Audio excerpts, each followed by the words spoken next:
अपनी नीतियों के बल पर महाशक्तिशाली नंद वंश का अंत करके मौर्य वंश की स्थापना की थी। नंद वंश के राजा धनानंद ने इनका अपमान किया था, लेकिन इन्होंने अपने क्रोध को कभी जाहिर नहीं होने दिया। क्रोध को हथियार बनाकर इन्होंने अपने शत्रु का समूल नष्ट कर दिया। आचार्य चाणक्य की ये बातें हमें न सिर्फ अपने जीवन में उतारनी चाहिए, बल्कि राजनीति और पड़ोसी देशों से कूटनीति में भी चाणक्य की नीतियों का पालन करना चाहिए। तभी अपने शत्रु को धूल चटाकर उसका समूल नाश कर सकते हैं।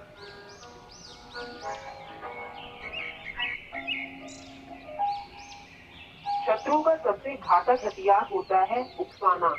शत्रु ऐसा प्रयास करता है कि आपको उकसाया जाए, जिससे आपको क्रोध आए। क्रोध में शक्ति और विवेक आदि हो जाती है और शत्रु आपकी कमजोरी का फायदा उठाता है। इसलिए शत्रु जब आपको उकसाने का प्रयास करे, तो कछुए की भांति क्रोध को समेटकर अपने अंदर रख लो और अपनी पूरी तैयारी के साथ वार करो। इसलिए कभी भी शत्रु के उकसावे पर तुरंत प्रतिक्रिया नहीं करनी चाहिए, बल्कि सही वक्त का इंतजार करना चाहिए।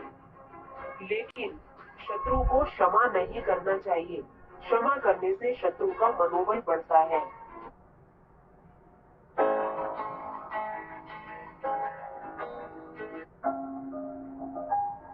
आचार्य चाणक्य ने कहा है कि दुष्ट के साथ आप कितना भी अच्छा व्यवहार करें, वह अपना स्वभाव नहीं बदल सकता।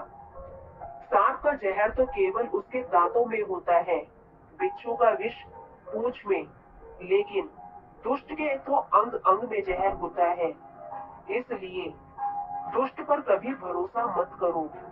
दुष्ट कभी मित्र नहीं हो सकता।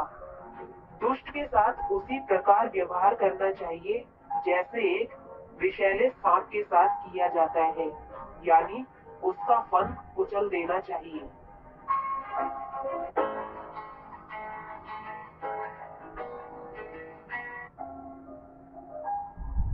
चाणक्य नीति में कहा गया है कि रोग, सांप और शत्रु इन्हें कभी घायल करके ना छोड़े। रोग का पूरा उपचार नहीं हुआ तो वह फिर से प्रभावी होकर उभर सकता है। सांप को घायल छोड़ दिया तो वह और भी घातक हो सकता है। शत्रु अगर घायल होकर बच गया तो वह अंदर ही अंदर बदले की आग में जलता है और फिर हमला कर सकता है।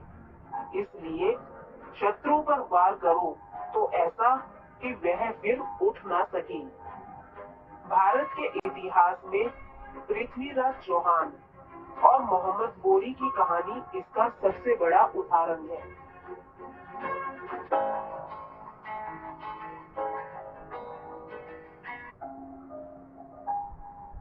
चाणक्य की नीति है कि अपने शत्रु से कभी घृणा मत करो। शत्रु से घृणा करने पर आप उसके बारे में सोचने समझने की शक्ति खो देते हैं। आप उसकी केवल कमजोरी देख पाते हैं, ताकत नहीं।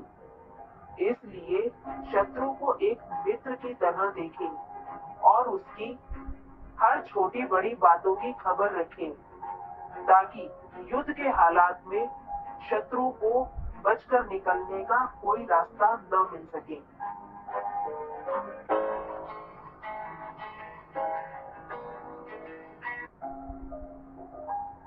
अपने शत्रु को पराजित करने का बेस्ट तरीका यही है कि कभी उस पर पहला वार हथियार से न करें।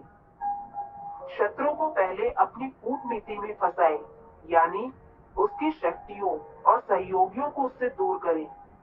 जब शत्रु सब तरफ से अलग थलग पड़ जाए, तब उस पर भरपूर प्रहार करना चाहिए।